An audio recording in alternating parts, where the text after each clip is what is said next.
여러분, 지금 보시는 이 영상 정말 충격적입니다. 이재명이 미국에서 아주 심각한 수준으로 굴욕을 당했습니다. 그런데 이게 단순한 외교적 결례가 아닙니다. 트럼프가 회담 전에 올린 글부터 심상치 않았어요. 대한민국에서 무슨 일이 일어나고 있는 겁니까? 마치 숙청이나 혁명처럼 보입니다. 그런 상황에서는 우리가 거기서 사업을 할 수 없습니다. 이 메시지를 회담 전에 깔고 시작합니다. 뭔가 이상하다 생각되지 않으신가요? 비행기에서 내리는 순간부터 달랐습니다. 의장대에서 고작 두세 명뿐이네요. 잠깐 윤석열 대통령 때를 보세요. 군악대가 나와서 애국가까지 연주했습니다. 이승만 대통령 시절에는 아예 퍼레이드까지 있었어요. 그런데 이재명은 고작 두세 명의 의장대. 이게 정말 한국 대통령 대우인가요? 더 충격적인 건 숙소입니다. 한국 대통령이 호텔에서 묵었어요. 호텔이요? 역대 대통령들은 모두 어디서 머물렀는지 아세요? 블레어 하우스 미국 영빈관입니다. 근데 이재명은 호텔입니다. 이게 말이 됩니까? 이게 끝이 아닙니다. 진짜 충격은 회담 내용이었어요. 회담 현장을 직접 보세요. 벌벌 떠는 학생 같네요. 긴장된 태도, 꼿꼿한 허리, 억지 웃음, 공개된 대화 풀 버전을 분석해봤는데 이재명은 3분도 발언하지 못했습니다. 3분이요. 이재명의 발언 내용을 보면 아부에서 시작해서 아부에서 끝났습니다. 우리 대통령께서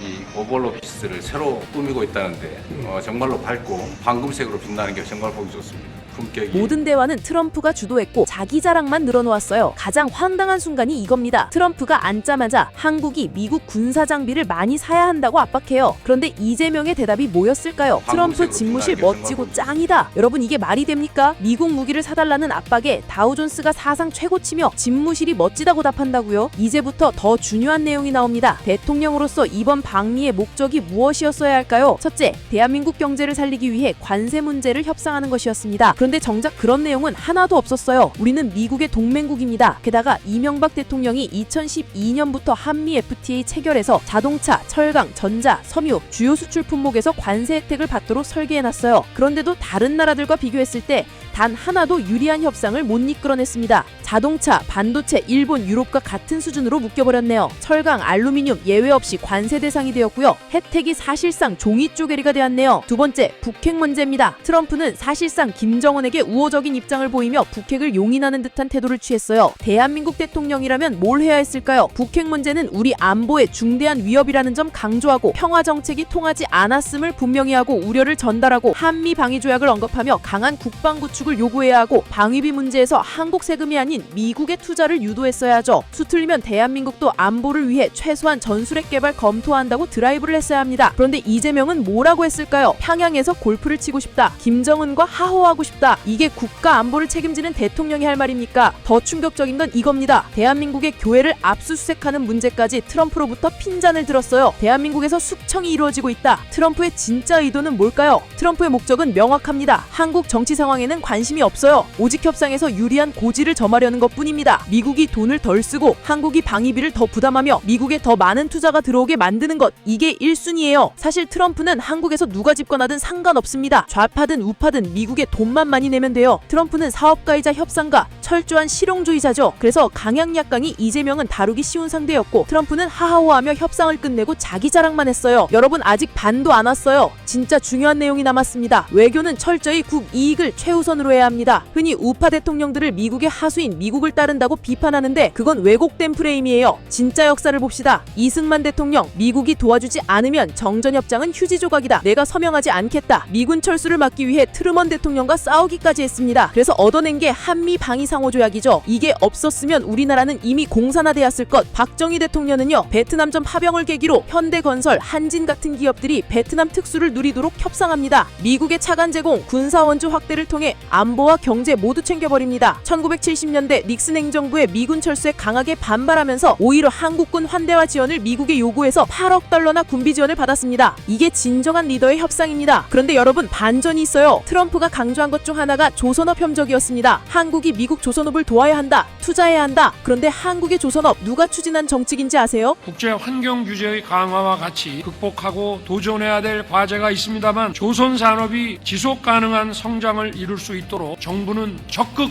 밀겠습니다. 바로 이때부터 추진해온 일이 지금까지 결실을 보고 있는 겁니다. 여러분이 이 영상을 끝까지 본 이유가 있습니다. 진실을 알고 싶어서죠. 여러분, 정치적으로 가공된 뉴스를 보기 전에 원문을 봐야 합니다. 요즘 뉴스는 각본에 맞춰 정치적으로 이용되어 언론사가 짜깁지한 보도만 보면 본줄은 흐려집니다. 이번 한미 정상회담에 대한 여러분의 생각을 댓글로 들려주세요. 이재명의 외교를 어떻게 평가하시나요? 진짜 리더십이란 무엇일까요? 구독과 좋아요, 알림을 눌러주세요. 더 많은 진실을 전해드리겠습니다.